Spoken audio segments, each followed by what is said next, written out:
Assalamualaikum warahmatullahi wabarakatuh. Saya Rizvi Farispari dari Program Studi Teknologi Hasil Perairan Fakultas Perikanan dan Ilmu Kelautan IPB University. Dalam video ini saya akan melakukan unjuk diri sebagai bagian dari sertifikasi dosen untuk uh, prasyarat PDD IKOTPT. Izinkan saya untuk memperkenalkan mata kuliah yang akan saya bawakan pada unjuk diri ini. Mata kuliah yang akan saya bawakan adalah Bioteknologi Hasil Perairan dengan kode mata kuliah THP 132E. Adapun deskripsi mata kuliah ini adalah mata kuliah ini membahas mengenai pengertian bioteknologi dan aplikasinya di bidang perikanan dan kelautan yang mencakup bahan aktif hasil perairan sebagai ingredient, produk kosmetika, nutraseutika, pencegahan polusi perairan dengan proses proses dan produk biologis, perbaikan budidaya penghasil bahan aktif perairan. Metode pembelajaran yang digunakan adalah problem-based learning yang memanfaatkan teknologi blended learning dengan penilaian berdasarkan proses belajar, tugas review, kuis, dan juga ujian. Adapun capaian pembelajaran lulusan dari prodi yang dibebankan pada mata kuliah ini adalah yang pertama CPL 2 yaitu mengenai penguasaan prinsip-prinsip ilmu perikanan dan kelautan. CPL 4 menguasai ilmu dan teknologi pengolahan hasil perairan dan mampu mengaplikasikan pada industri perikanan. CPL 6 menguasai bidang bioteknologi dan bioprospecting hasil perairan untuk pengembangan pangan dan non-pangan. Serta CPL 8 mampu mengembangkan diri, tanggung jawab, percaya diri, bekerja dalam tim, dan secara mandiri memiliki kemampuan komunikasi efektif secara tertulis maupun lisan, memiliki keinginan kuat untuk mengembangkan ilmu dan teknologi, serta memiliki jiwa wirausaha, techno-socios entrepreneurship. Adapun capaian pembelajaran mata kuliah bioteknologi hasil perairan ini adalah yang pertama, mahasiswa mampu menjelaskan pengertian bioteknologi, mahasiswa mampu mendeskripsikan penerapan bioteknologi dalam menghasilkan produk alam perairan, baik yang memiliki aktivitas biologis dan ingredient industri serta turunannya. Mahasiswa mampu Yang ketiga, mahasiswa mampu mendeskripsikan penerapan bioteknologi dalam pemulihan lingkungan, perairan, dan tercemar melalui proses biologis. Yang keempat, manusia mampu mendeskripsikan penerapan bioteknologi dalam memperbaiki produksi bahan aktif melalui perbaikan proses atau genetiknya. Adapun subcapaian pembelajaran mata kuliah terdiri dari yang pertama, mahasiswa mampu menjelaskan pengetahuan umum mengenai bioteknologi, pengembangan produk, dan proses bioteknologi. Yang kedua, mahasiswa mampu menjelaskan proses pencarian bahan aktif hasil perairan. Yang ketiga, mahasiswa mampu menjelaskan aplikasi dan pengembangan produk kosmetik nutraseutika. Yang keempat, mahasiswa mampu menjelaskan pengembangan proses bioteknologi dan bioremediasi. Yang kelima, mahasiswa mampu menjelaskan mengenai bioteknologi, kultivasi, dan pemanenan mikroalga. Yang keenam, mahasiswa mampu menjelaskan mengenai bioteknologi fungi laut, isolasi dan karakterisasi bioaktif fungi laut.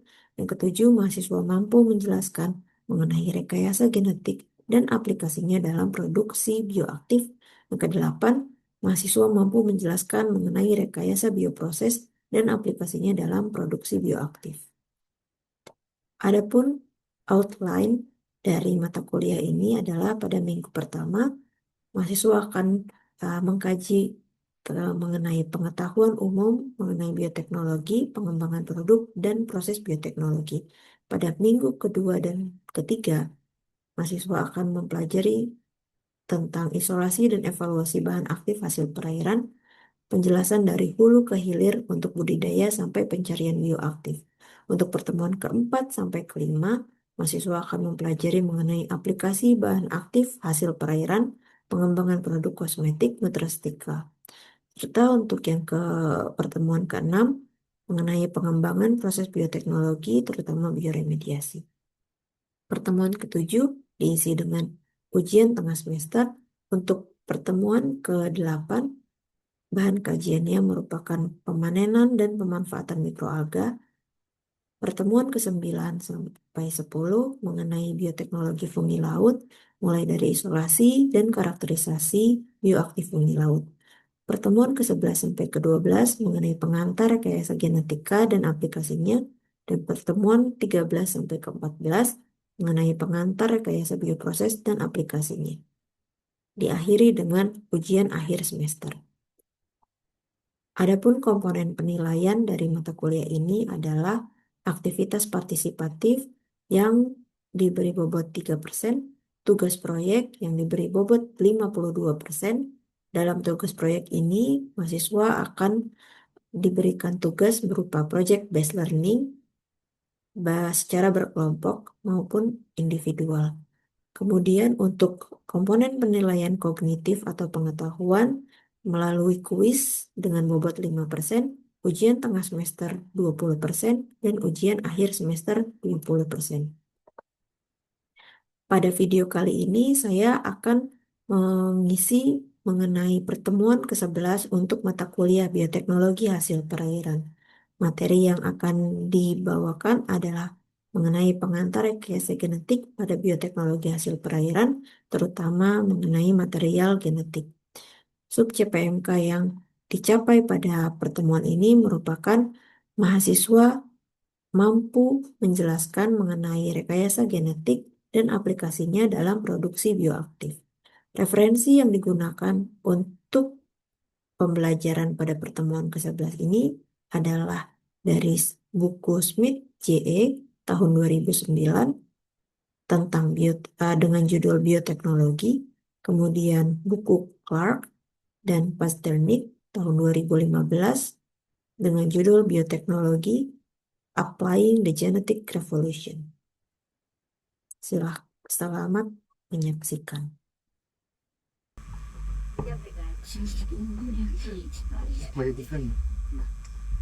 Baik, assalamualaikum warahmatullahi wabarakatuh.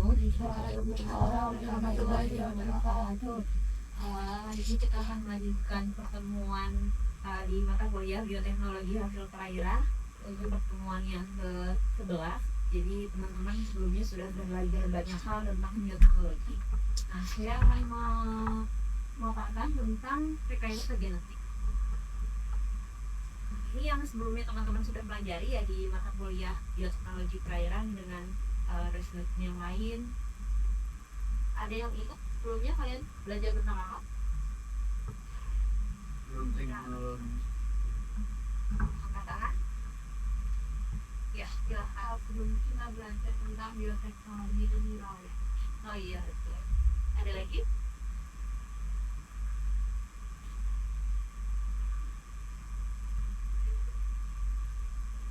Iya. Ini bioteknologi mineralga. Iya, betul. Jadi kita memang sudah belajar tentang bioteknologi terkait bahan aktif, kemudian fungi laut dan juga mikroalga. Tapi teman-teman belum belajar tentang genetik. Ada yang udah pernah dengar tentang genetik sebelumnya? Kalau pernah, mana aja? Jadi di pertemuan hari ini saya berharap untuk semua bisa memahami tentang rekayasa genetik dan mengetahui tentang material genetik itu apa saja, dan juga bisa memahami mengenai bioteknologi yang bisa diaplikasikan pada hasil penelitian.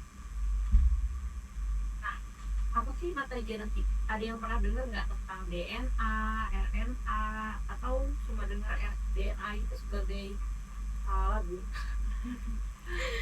Enggak ya. Jadi DNA itu adalah materi genetik, ada RNA juga. Jadi kita akan belajar tentang materi genetik.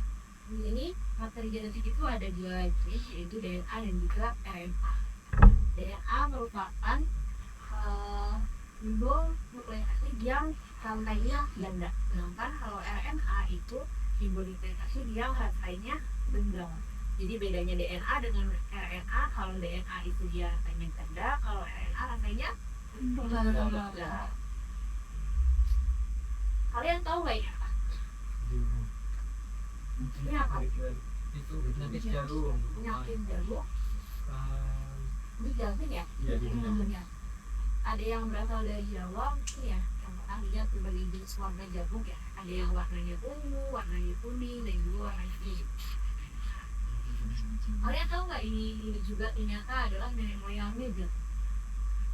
Jadi jagung itu awalnya tidak terbentuk seperti jagung yang kita lihat saat ini yang kita konsumsi sekarang.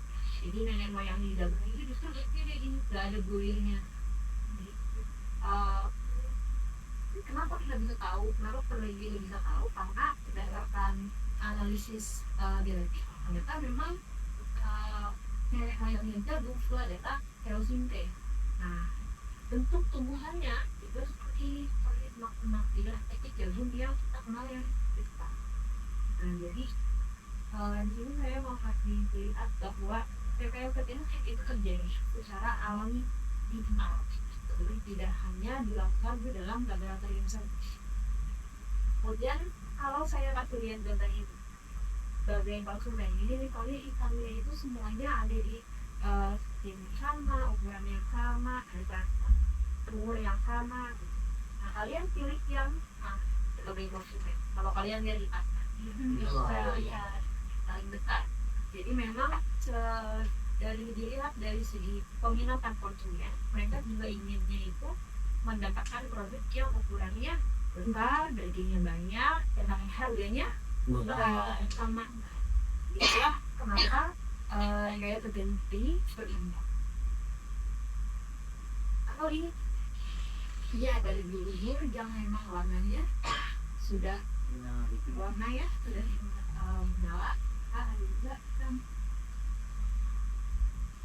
kalian tahu nggak ini produk mereka terganti atau bukan? Ya, Kalau yang tidak. Nah, yang dulu bukan terganti, tapi yang dari dulu itu ini yang kemudian diekspresikan di ikan dan juga di ayam. Fungsinya apa sih kok yang serem banget ya? Apa ayamnya bisa warnanya menyala gitu di gelap? Ini serem ya? Karena fungsinya ini untuk mengetahui gen di bagian gen yang panjang itu bagian mana sih sebenarnya yang mengekspresikan bagian dari paru dan juga kaki. Nah itu kalau kita lihat ke belakang lagi dari mana sih itu bahwa ada terjadi rekayasa genetik ya? Itu berawal dari idenya dari bebas kelangan kawin silang. Kalau misalnya ada yang kawin silang, tidak selamanya dia menghasilkan spesies yang sama. Hanya dari ikan laki-laki ini, jadi memang menghasilkan kawinan yang berbeda. Hal ini disebabkan oleh perannya mereka untuk bertahan di lingkungan. Jadi kalau misalnya makhluk hidup mau bertahan di lingkungan, dia pasti akan memberikan ekspresi yang berbeda untuk di lingkungan itu sendiri.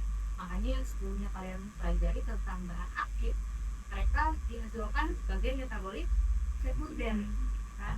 Sebagai metabolit sekunder untuk bertahan hidup melawan lingkungan yang ada di sekitarnya. Oleh karena itu ekspresinya juga akan berbeda-beda. Nah ini juga yang menghasilkan perkawinan silang, itu juga menghasilkan keturunan yang berbeda-beda. Makanya kalian dilahirkan walaupun dari orang tua yang sama, tapi dengan adik atau kakak kalian pasti berbeda karena ada perbedaan di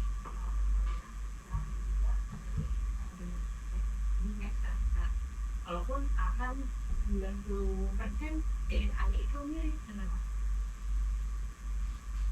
Nah, kalau kita lihat lagi, kenapa sih mulai genetik? Apalagi tadi kan saya singgung juga terkait tentang lingkungan, karena ini berkaitan dengan karakteristik dari makhluk hidup. Jadi karakteristik dari makhluk hidup itu dia memiliki sel, dia punya jalur metabolisme, kemudian dia bisa bertumbuh dan juga berkembang biak, dia bisa melakukan respirasi, dia juga memiliki respon terhadap lingkungannya, kemudian dia bisa melakukan adaptasi dan juga bisa bergerak. Nah, kalau kita lihat kaitannya dari semua ini yang mengaitkan semuanya adalah metabolisme. di dalam metabolisme kita mempelajari juga tentang central dogma. Jadi central dogma itu adalah bagaimana caranya membangun di lama-lama dari DNA, kemudian transkripsikan menjadi RNA, kemudian dihasilkanlah protein. Dan protein ini yang kemudian berperan di dalam metabolisme sehingga membuat terjadinya kekebalan. Kalau kita lihat lagi di dalam untuk sel dari nomor 7 itu ada dengan sebenarnya ada jenis yang pertama adalah sel dari hewan, kemudian sel dari tubuhan dan juga sel dari bakteri. Untuk makhluk hidup yang seperti bakteri dia juga kenapa dia bisa direnaukan karena dia berevolusi secara aksesual. Sedangkan untuk yang tumbuhan dan juga hewan menggunakan lebih jelas itu berevolusi secara aksesual. Inilah yang melibatkan genetik. Kita akan menyelam lebih dalam kepada DNA. Ini kan saya sudah jelaskan ya, DNA itu adalah figur rekayasa tidak yang double atau juga sehingga meningkatkan ganda. Nah, DNA itu juga ada berbagai macam. Ada DNA yang ditemukan di dalam virus disebut dengan nuklear DNA. Kemudian DNA yang ditemukan di dalam mitokondria disebut mitokondrial DNA. DNA yang ada di dalam bakteri disebut bakterial DNA dan juga plasmid. Nah, untuk nuklear DNA dan juga mitokondrial DNA ini bisa ditemukan di dalam sel hewan. Nuklear DNA sendiri dia ada di dalam kromosom yang kemudian dia mengulir-ulir jadi untuk seperti kromosom yang kita pelajari waktu SMA yang pernah pelajari tentang kromosom. Sedangkan untuk bakterial DNA, kenapa dia beda dari nuklear DNA? Karena kalau nuklear DNA dia harus membentuk sebagai kromosom, sedangkan bakterial DNA itu dia bermalam di dalam sebuah bakteri sangat bebas. Di bakterial DNA selain di bakteri selain ada bakterial DNA juga ada plasmid. Nah, plasmid ini adalah DNA yang bentuknya itu sirkular. Kita lihat di dalam DNA. Nah, di dalam DNA sebenarnya terdiri dari apa sih? Dia itu terdiri dari 4 jenis basa nukleotida. guanin, adenin, timin, dan juga ribosine yang kemudian berikatan dengan fosfat deoksiribosa berikut. Jadi di sini ada gugus, fosfat, dan juga gula. Jadi DNA itu terdiri dari Basa nukleotida. kemudian yang diikat oleh gula dan juga fosfat.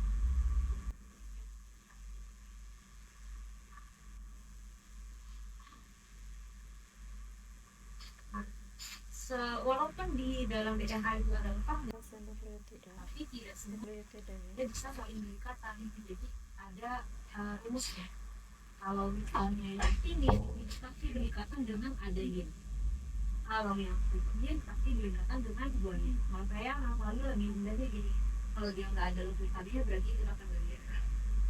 Karena T sama A nggak ada lengkapan kan. Kalau C sama B kan dia langsung pengalihan. Itu lebih mudah. Nah, kenapa sih penting untuk kita tahu adenin, dan baik? Karena ikatan kalau dia di sini ya, ikatan timin dan adenin itu kan cuma ada 2. Sedangkan untuk ikatan timin dan guanin ini ada 3. Jadi ketika proses untuk melepaskan dari double helix menjadi single helix untuk yang triploid dan guanin, triploidnya lebih besar dibandingkan dengan yang ini dan adenin karena dia bertiga ini kan. Kalau yang timin dan adenin berdua. Nah, selain itu DNA itu dia selalu memiliki ujung C pada yang kelima dan juga ujung OH dan C yang ketiga di gugus gula.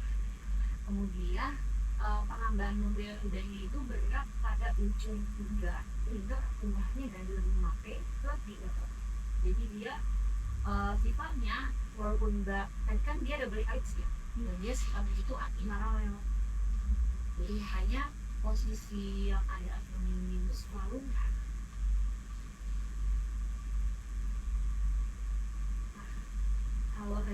kalian belum tahu tentang DNA, sekarang kalian cari tentang gen. Jadi gen itu adalah DNA yang diturunkan dan membentuk dalam mensintesis produk tertentu seperti RNA atau protein. Proses terbentuknya protein itu diawali dari ini diawali dari DNA yang ditranskripsikan menjadi RNA, kemudian RNA dikonversi menjadi protein, kemudian membentuk struktur 3 dimensi hingga menjadi DNA yang sesuai dengan enzim yang sebagai protein struktural. Kemudian dia terlibat ke dalam reaksi biokimia hingga menghasilkan karbohidrat. Nah, di sini adalah DNA dan juga RNA. Jadi kita udah ketemu nih, sebelumnya kan juga DNA. Nah, sekarang tentang RNA. Nah, kenapa DNA itu mirip dengan RNA? Karena RNA ini kan ribonukleik asid, jadi dia yang single strand, sedangkan DNA itu yang double strand. Tapi ada perbedaan di jenis asam amino yang terlibat di sini. Kalau di RNA itu bahannya itu ada cytosine, guanin, adenin, dan juga uracil. Sedangkan di DNA itu ada cytosine, guanin, adenin, dan juga lipid. Jadi bedanya di mana? Jangan terakhir dong, kalau di RNA ada uracil, kalau di DNA ada lipid.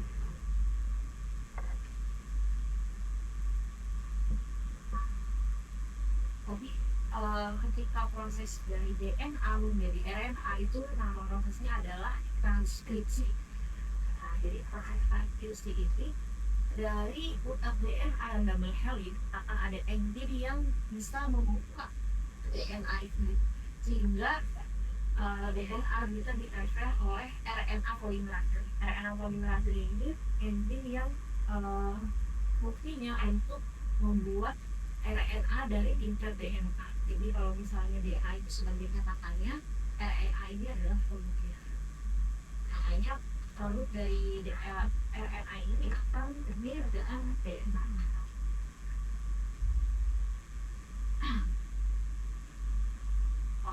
Proses untuk memproduksi RNA itu dimulai dari tahapan negosiasi, kemudian tahapan fermentasi dan juga.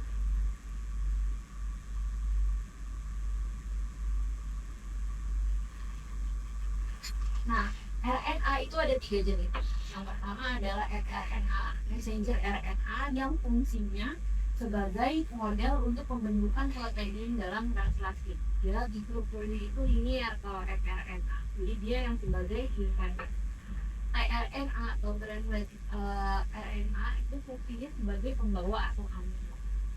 Nah, kemudian dia juga untuk menerjemahkan protein RNA untuk membentuk kelembapan sebelumnya. Untuk rRNA, dia fungsinya sebagai kerangka ribosom dan mengenali tRNA dan juga rRNA dalam proses ini mensamping RNA dan juga ribosom. Demikian untuk pembelajaran hari ini. Silahkan jika ada yang ingin memberikan ulasan atau pertanyaan.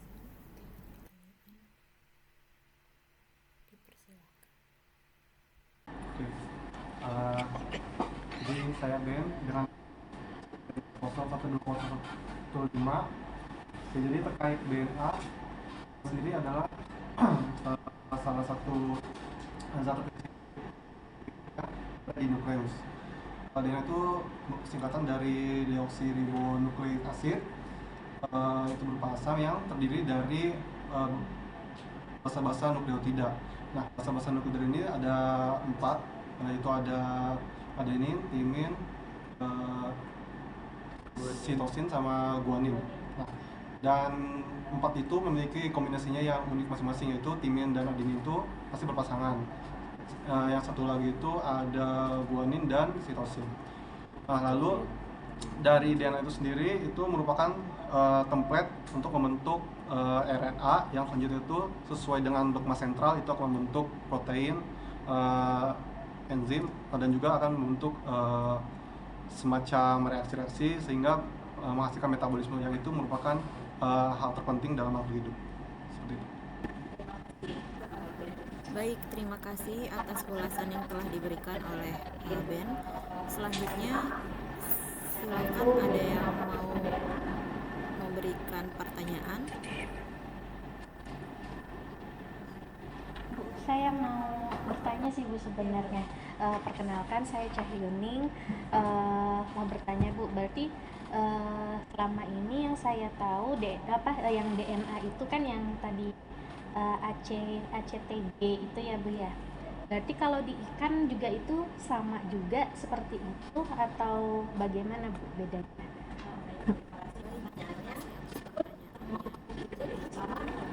Bahwa DNA-nya itu untuk data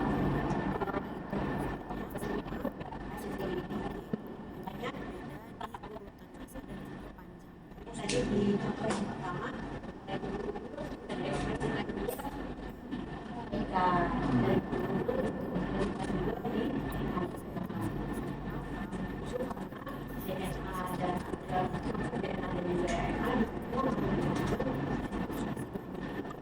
Berarti bedanya di apanya tuh Bu? Misalnya ikan itu jadi ikan, manusia ya jadi manusia gitu.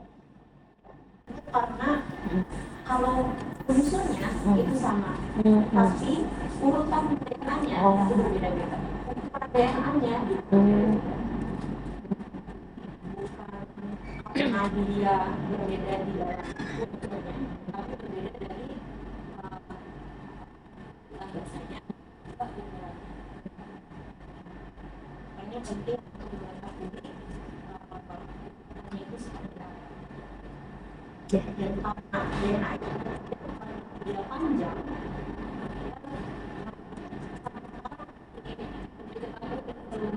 rantai DNA itu seperti apa? Tadi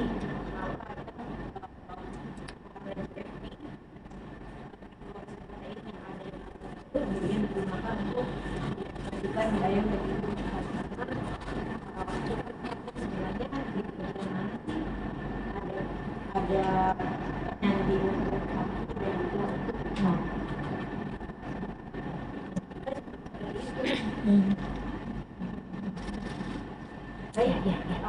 Untuk pertemuan hari ini kita cukupkan sampai di sini. Terima kasih banyak atasnya. Jangan lupa karena nanti di depan kita akan mengevaluasi tulis yang teman-teman sudah. Assalamualaikum warahmatullahi wabarakatuh. Waalaikumsalam warahmatullahi